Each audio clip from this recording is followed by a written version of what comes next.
Hello, welcome back to Asian Flicks. Today, we're watching a movie where a young girl lost her phone while drunk. A serial killer pick up her phone and will use it to ruin her life. Will she get her life back, or the killer end her life instead? Disclaimer: spoiler alert.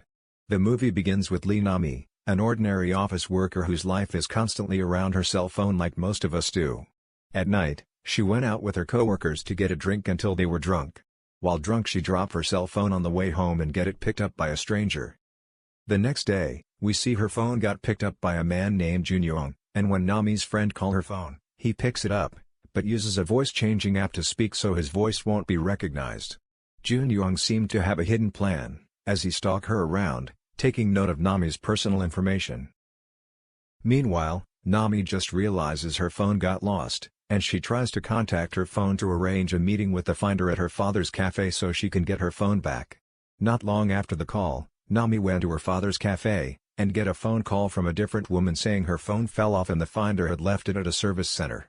So Nami will need to pick up her phone there. She then went to the center, and after arriving she was asked to fill in her data including her cell phone security password by an employee. While repairing the phone, we see the employee turns out to be Jun Young and he installs a spying application inside Nami's phone. It didn't take long for him to duplicate her phone, and give it back to Nami. After she left the center, we can see Jun Young can spy on every activity on Nami's phone. The story shifts to the finding of woman's corpse in the middle of mountain. A detective named Jiman, who was Jun Young's father's, and his colleagues are investigating a gruesome murder case. So far the police have found no evidence of the culprit, but G-Man found a hint and led him to a tree in the middle of the mountain. But the detective found that these bodies were located near the tree his missing son had planted. He starts to suspect his sons were likely related to the murder. He went back home and tracked the phone his son used to contact them, and tracked the phone's location. He tracked his son's whereabouts and gets inside the house. Inside, he found a picture of the corpse and other evidence which show his son was the murderer. At the same time, Jun Young get ready to enter his house but realize someone was inside. He later sends a message to his father to lure him out of his place. But when G-Man gets near the phone sound, Jun Young has left and destroyed all the evidence. That night, Jun Young goes to Maizi's cafe to meet up and sell something to Nami. He quickly get close to her as they got a lot of similarities, but actually, he had learned about it ahead of time from the spyware earlier. He also introduced himself as cybersecurity specialist to get Nami attention. On the other hand, Nami's father feels like something wrong with Jun Young and tells Nami to stay alert to her surroundings. Hearing that conversation, Jun Young speeds up his plan and will get rid of her father first. Not long after dropping Nami home, her dad got a message to pick up some package and suddenly Jun Young come from behind and attack him. At night when Nami was fast asleep, Jun Young collected additional information about Nami's personal life, and start using her secret Instagram account to leak her company low-quality products and low wages. The next day, Nami woke up and see her phone get a lot of missed calls and messages. She found out her secret account post a picture bad-mouthing her company, which made the company's reputation tank, and this made the investors demand a refund because they felt cheated.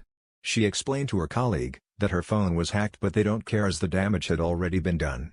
Her boss kicks her out and doesn't want to see her again. She and her best friend went to the police station to report the case, but they could not help her as she cannot give them concrete evidence that her cell phone was hacked.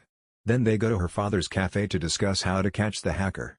Suddenly, Nami remembers Jun Young working as a cybersecurity specialist and asks for his help. Jun Young then come and gave a quite complicated explanation to Nami about how the spyware could only work at close range and it was impossible to operate it from a long distance. Nami, who doesn't know anything about it, easily believes Jun Young's explanation.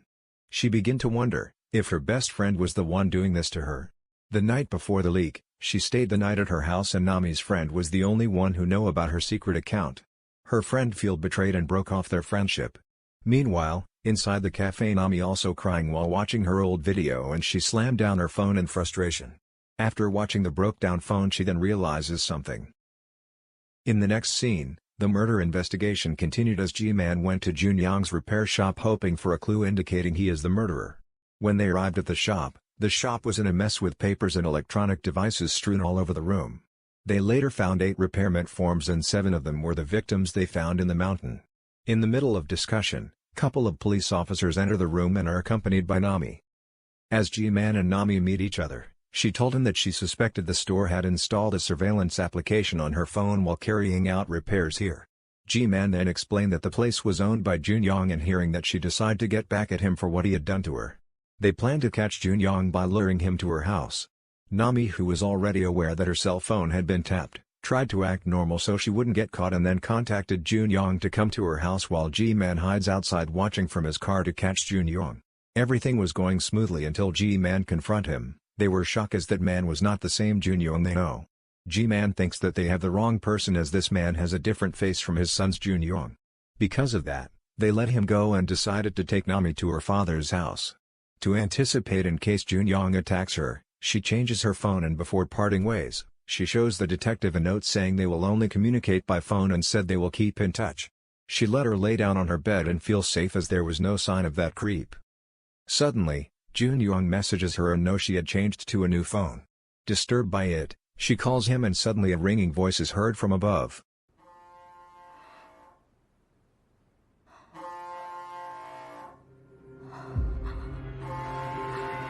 She realized Junyoung was in her house all this time, and she immediately run to find her father.